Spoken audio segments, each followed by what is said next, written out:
Good Morning Doctor, brought to you by Mount Elizabeth Hospitals. Dedicated to providing you quality and comprehensive healthcare. At Mount Elizabeth Hospitals, it's possible.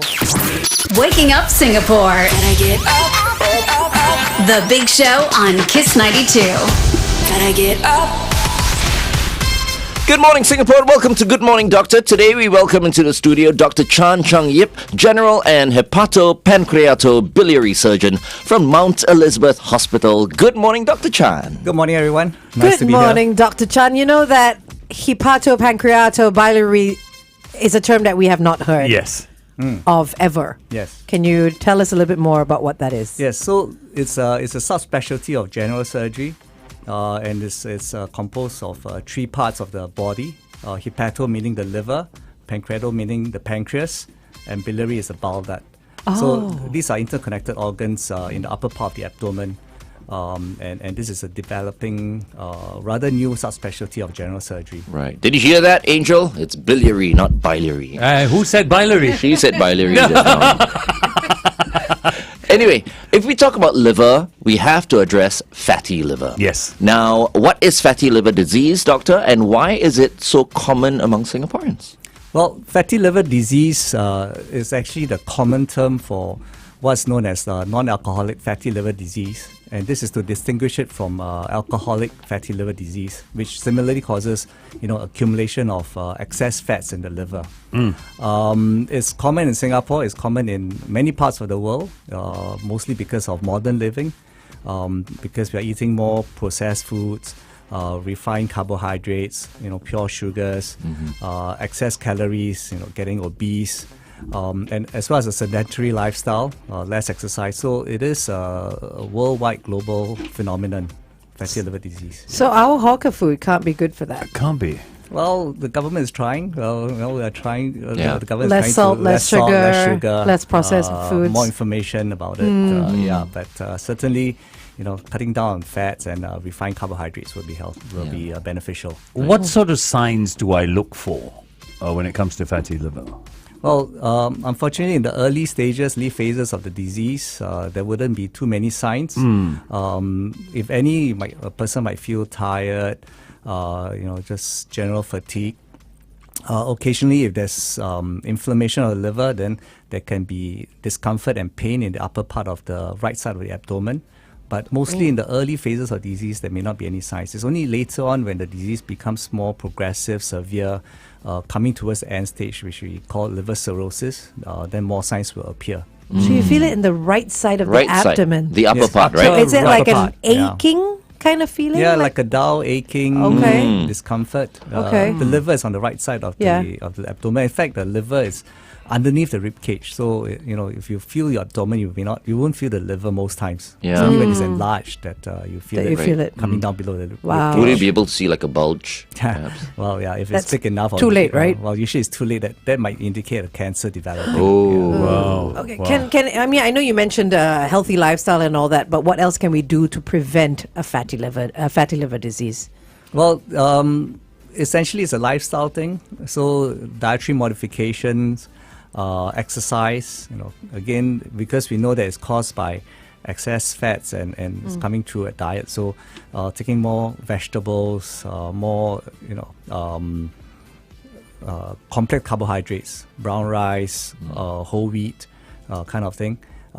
Again, cutting down on excess fats, eating less refined sugars, and not becoming obese. Yeah. And also a regular exercise. Right? I think cakes are the worst. What do you think, doctor? These days, I'm like, Oh, man. no, don't eat so much cakes. Cakes are bad. Right. What do you think? Cakes are nice, right? Yeah. They're so good though. Yeah, so cakes with the sugars and the butter and all, but in moderation. As I grow older, it is a doctor. treat. Yeah, Have to make all these sacrifices. it is a treat once in a while. Okay. I just have a question. What about medication? Because I know a lot of medication does affect the liver. For someone who, say, has to be on lifelong medication, say, I don't know, diabetes or high blood pressure or hypertension, whatever it may be, how does that affect the liver? Well, conversely, the diabetes and many of these chronic diseases that you're talking about, high blood pressure, high cholesterol, they are associated with fatty liver disease.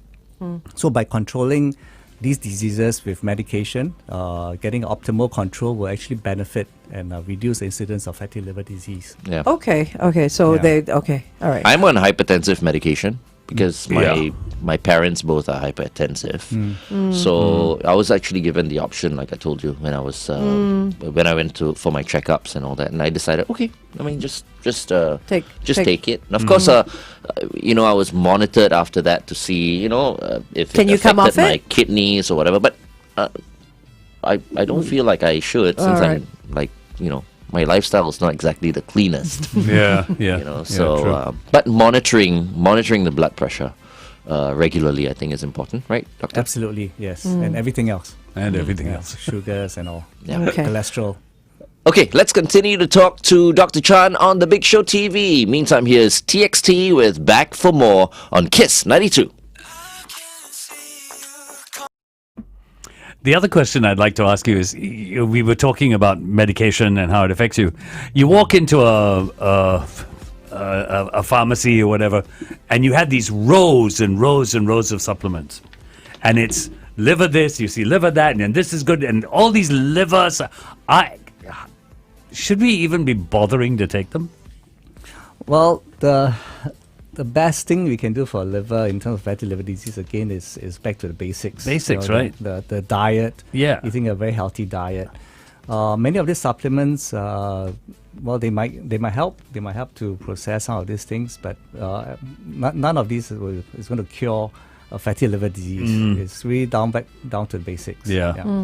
Doctor, they say that the best kind of medicine is the food that you eat, right?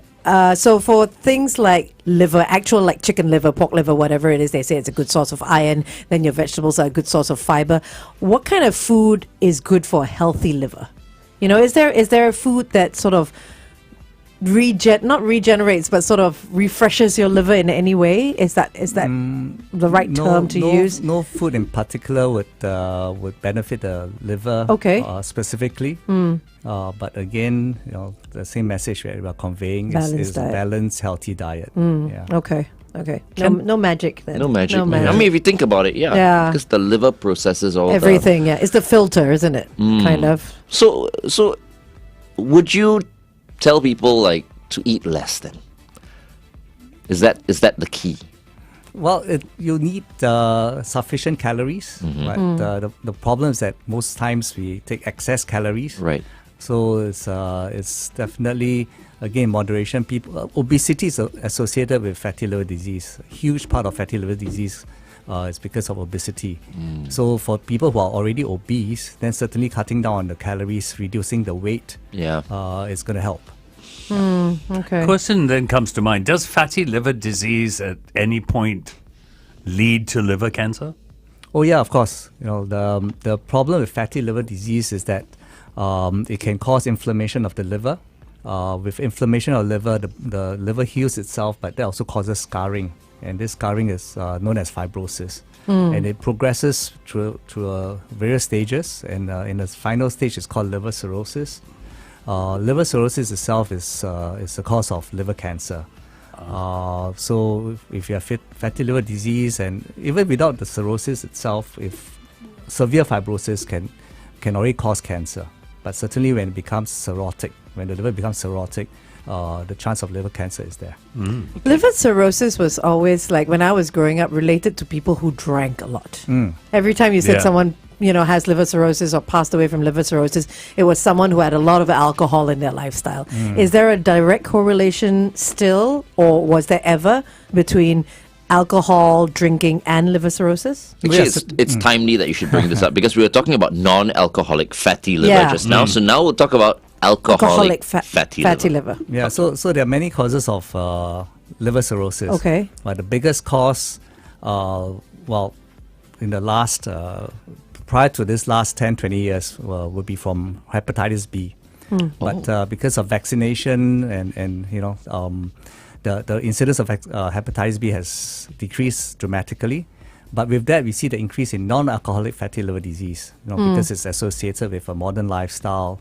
Alcohol causing liver disease is definitely there. It can cause, again, the fibrosis and liver cirrhosis. but it's not a big cause of liver disease in Singapore itself. Okay, so it's not Fortunately. specific. When you hear someone's got liver cirrhosis, it doesn't necessarily mean that they had a lot of alcohol. No, but someone who drinks a lot of alcohol certainly can get Liver cirrhosis. Yeah, Okay, that's okay. why I'm already planning already. In future, I might have to see you. Wow.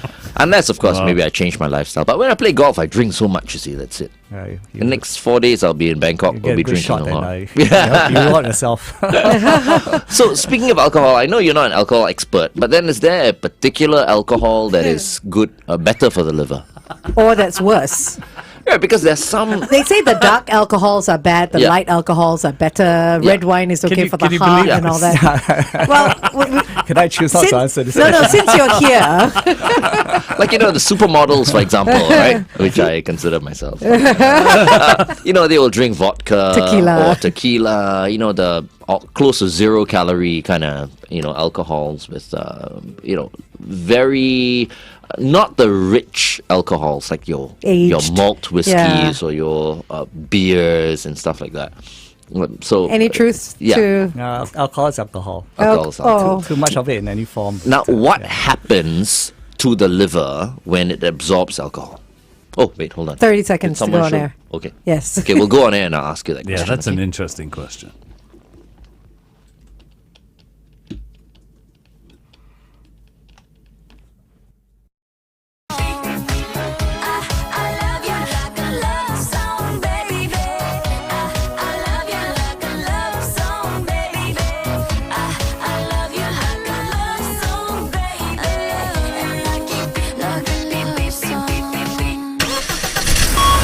Kiss 92 traffic. If you're on the PIE, there are a couple of situations in both directions. A vehicle's broken down after Clementi Avenue 6's exit. This is towards Tuas. And then towards the airport after Clementi Avenue 6 as well. Another vehicle has broken down. So stay safe when you're out there and WhatsApp us if you spot anything. It's 88550920.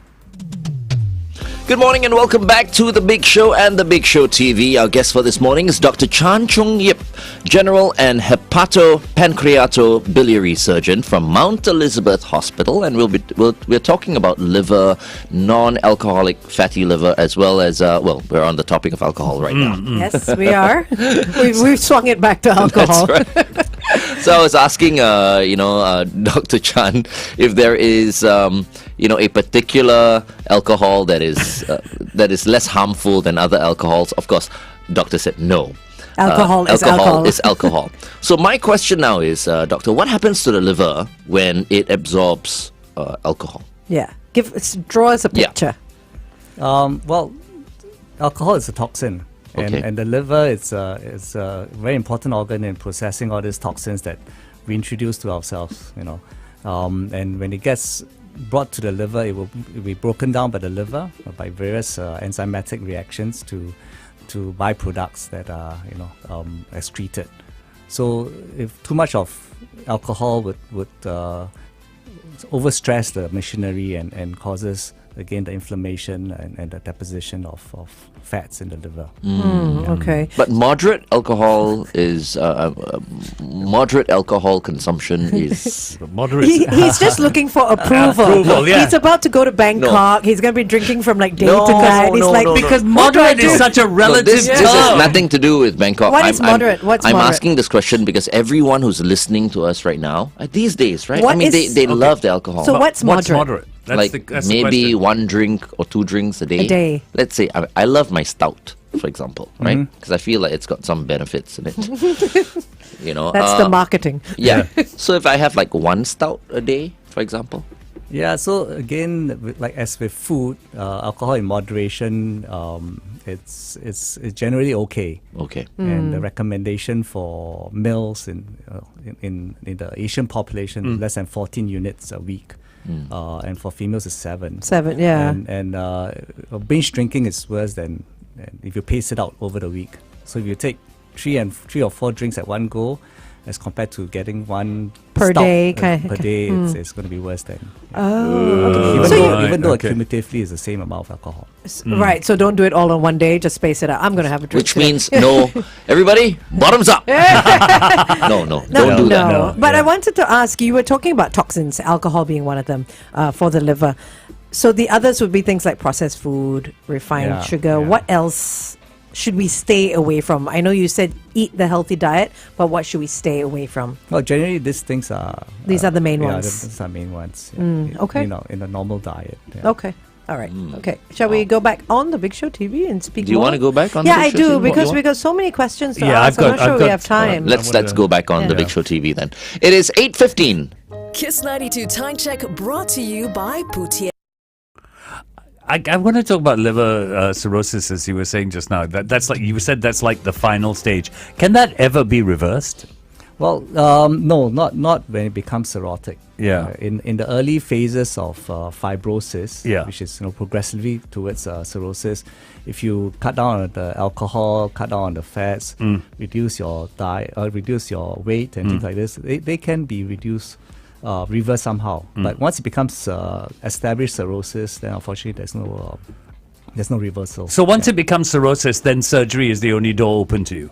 Well, depending on what how bad the cirrhosis is. If the cirrhosis is what we call compensated, one can still function. But if it's decompensated and it's end-stage liver disease, and then the only cure is a liver transplant. Wow. Wow. Okay. What about liver cancer? How can that be treated, and what are the different types of surgery that are available? Yeah, so liver cancer is part and parcel of liver cirrhosis. And again, even if it's not cirrhotic, if there's already some inflammation, severe inflammation, it can cause liver cancer. The most efficacious treatment for liver cancer itself is surgery. There are other treatment methods, but the most efficacious and definitive is surgery. And surgery would be mostly liver resection, meaning that we will remove the tumor together with part of the liver. But in those cases where, again, the liver is badly damaged, to remove that part of the liver is not going to be safe, then the only cure or the only treatment is a liver transplant, which is also a type of surgery. I have to say, over the years, I've known of at least five people who have passed away of liver cancer. Oh wow. And none of them drank. Wow. Yeah. So that's So just, strictly a dietary thing. They were all slightly obese. Is it hereditary as well? Well, there's a hereditary component to fatty liver disease, Okay. non-alcoholic fatty liver disease. But the other big cause of liver cirrhosis, which is hepatitis B, is transmitted from mother to child during the birth process. So it's not really hereditary in the sense that the genes are carried over, but because of the transmission through the birth canal, it gets passed on to the next generation. Oh, right. Okay. Do we still have to get our Hep B shots? Because I remember getting one many years ago. Well, for most people, to get the vaccination is beneficial. It can last for a long while. Okay. But whether you get a booster or not depends on your lifestyle. How do we risk know factors. though? Like, I want a booster because I think it's been over 20 years. I Well, think. you can get a blood test to see your serology levels. Okay. your Oh, antibody right. levels. Okay. Okay. But I get that. I do a blood test every year anyway, so that should be part of it, right? or should I ask Usually them? it's not in the stand. Oh, I you see. Not in a can standard ask blood for it. test. Yeah. Right. Okay. Okay. You can ask for it. That's a reminder, everyone. If you're doing some blood work or whatever, Yeah. maybe you want to, test the area of Hep B. Yeah. Okay. Yeah. Did you have a question? Yeah, no, we were talking about the cancers just now. I guess the type of surgery you use depends on the size of the tumor that you're trying to remove. Anything from conventional open surgery to keyhole, right? Well, the main surgical treatment, transplant is something which is it's a big undertaking. Yeah. So for many patients, fortunately, they don't need a transplant. If the cancer arises from the liver that's not too badly damaged, we can still do a liver resection. Liver resection itself can be done. The conventional way is open surgery with a big open cut through the abdomen. But these days, many of these surgeries are undertaken in a laparoscopic or keyhole surgery fashion. And the vast majority of patients can be subjected to a keyhole surgery for removal of the tumor in the part of the liver. How long is the wait for a transplant? So there are two types of transplant: a cadaveric liver transplant and a living donor liver transplant. Oh, right. So Okay. if it's a cadaveric donor liver transplant, then essentially you go onto a national waiting list. And it can be any time from, depending on the urgency, the blood type and all, but it's not uncommon for patients to wait a year or more for the transplant. And if it's a living donor? Well, living donor is a directed transplant. So Like Pierre and Andrea. yes, before. exactly. Right, okay, So, okay, so you got know your donor, and Immediately. once the process is completed, the evaluation is completed, it can be scheduled. Okay. Wow. What factors are considered when you try to determine who is suitable for surgery? Right. So the very important consideration is the quality of the underlying liver. Now, as we have been talking all the while, the liver gets damaged, and because of the damage, cancer can form. So if the underlying liver itself is so severely damaged, cutting part of the liver out is not going to be safe. So the assessment of the quality of liver is very important. And we assess it through scans, through blood tests and things like that. The other consideration would be the liver cancer itself, right? How big it is, where is it, how many of the cancers are arising at the same time. All these would be factors in being considered for someone who's going for surgery. A very important consideration is also whether the person is suitable for major surgery. And what governs that? Well, he may have chronic illnesses which increases their risk for major surgery, Okay. right? Both from the surgery stress itself as well as the general anesthesia. So this, Something I've always been fascinated by. So the donor, the liver donor, for example, there's part of his liver or her liver that's taken out. The liver will regenerate. That's what I was going to The ask. liver will grow back. Yes. That's amazing. That's brilliant. Yeah. So no matter the size that was taken, it could be a really small chunk of someone's liver. It will grow back to a full-size liver. yeah. So Wow. the liver is an amazing organ. I like the liver. You're in the right job then. The liver and the skin, these are the only two organs in our body that can regenerate, right? And the liver, the liver can regenerate itself to almost full size after we remove part of the liver, right? There's a minimum amount that we need to leave behind, and as a guideline for a normal liver, it's about 30%. So we can remove up to 70% of the volume of a normal liver, and within weeks, and the liver regenerate to its almost original size. Okay. But as the liver gets damaged, that regeneration ability decreases, and that's why I say that that's an important consideration for us to think about who can we subject to a liver resection or not. Okay. Right? Yeah. Okay, and speaking of our friends, I know Pierre and Andrea. Yeah. But I never really, spoke to them about, because they wouldn't know. I'm quite sure. But I want to ask you, right? So he donated part of his liver to Andrea, right? So the damaged part of Andrea's liver was taken out, right? So is it The entire of her liver. Oh, Oh, entire. the whole liver. Oh my So goodness. a brand new liver, So basically. her was put damaged in. liver is removed. Okay. Oh wow. Okay. Oh, I was about to ask you, how do you fuse the halves Yeah. together? So how? know. Yeah. No. But Can same that be done? question. With the whole thing taken out, Yeah. how do you put a new thing back in? What does it attach itself to? Or, because we don't obviously know what goes on inside the body. Yeah. But how does it stay where it stays, basically? Yeah.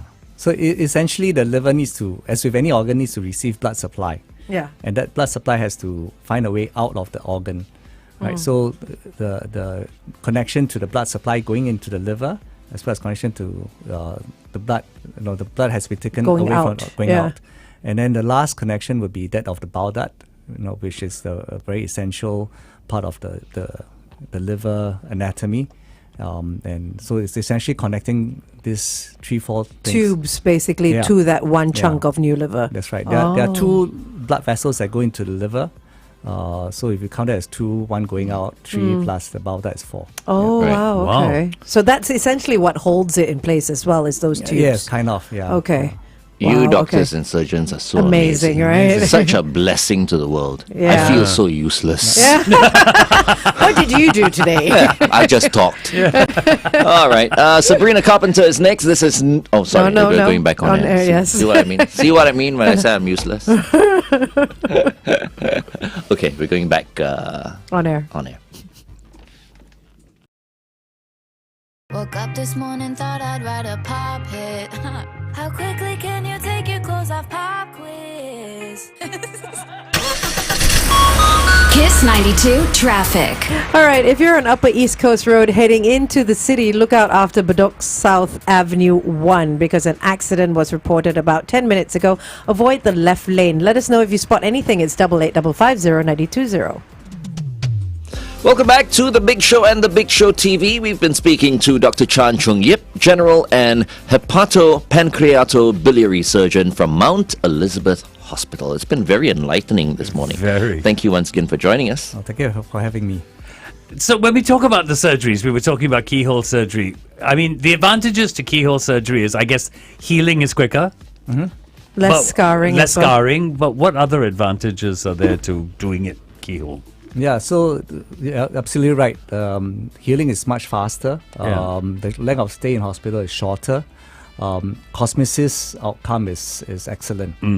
You're talking about very small incisions, small scars as opposed to a big scar over the abdomen. Yeah. But more than that, because recovery is faster, a person can return to work earlier. Return to whatever activities he or she has been looking forward to doing after the surgery. And that itself is a big advantage. Is it more expensive to do keyhole to conventional? Well, it's the upfront cost might be a bit more because we use more instruments that are disposable. But in the long term, because there's again faster return to work, the cost itself is not any more than conventional surgery. Oh, okay. Okay. You know, Doctor, I mean, I just want to ask this question because it's been playing in my head. So you said that a good liver, bits of the good liver can be cut off and donated to one person that needs Yes. a replacement or whatever it is. Can it be, say, given to more than one person, say twins that both have failing livers that need to be taken out, and say a mother or father or a sibling can give part of their liver? Can that be split into separate parts as well, or is it just one-to-one? Yeah, so for living donor is one-to-one. Okay. Because by the time we remove, depending on what kind of transplant, is it adult to adult or adult to child? Most times once that part of the liver is removed, the remaining part is essential for the person who's donating. But split livers can definitely be done for cadaveric liver transplants. Right, So if you have a okay. whole organ from someone who's brain dead, depending on the situation, depending on the recipients, that liver itself can be split such that one part, the bigger part goes to the adult, the smaller part goes to the child. Oh, right. Okay. Wow. So it can be done. Can be Okay. split. Okay. I hate to call out my mom Oh. like this, but I know she's tuning in right now, and I'm going to ask you this, doctor. Because when I was growing up, one thing I hated was to eat liver. But she would always, fry pork liver with, very, very nice, very fragrant, with like oyster don't like the sauce and taste stuff of like liver, that. yeah. But I grew to like pork liver. But she always told me that it's beneficial to eat liver because then I'll have more blood or something like that. Yeah, because of the iron. Yeah, the iron. the in it. iron. Yeah, Yeah, the iron. Is there any truth to Yeah, that? the liver is a rich source of iron. It is, but at the same time, of course, it's also high in cholesterol. Oh, is it? Yeah. Okay. Okay. Yeah. Which is why foie gras is like. No, foie gras is fatty liver. Foie gras is Yeah, a lot. no. Not good. Not good. No. Okay. When So you there hear was- how they get the foie gras, that's even Right. worse. So there was some truth in what my mom said. There's So, a good source yeah. of iron, yes. Okay, But, yeah. okay, mom. You were right. yes. Before we go, one last question. So, if I would have two drinks, right? He's back to the Whiskey drinking. on the rocks or a highball, which one is healthier? You're putting him on the spot. But the highball guys. has Is it a extra double stuff, shot? right? Is it a double Yeah. shot whiskey on the rocks and a single shot highball? Yeah. Makes no difference. It's a trick question. Trick question, yeah. How much ice exactly are you talking about?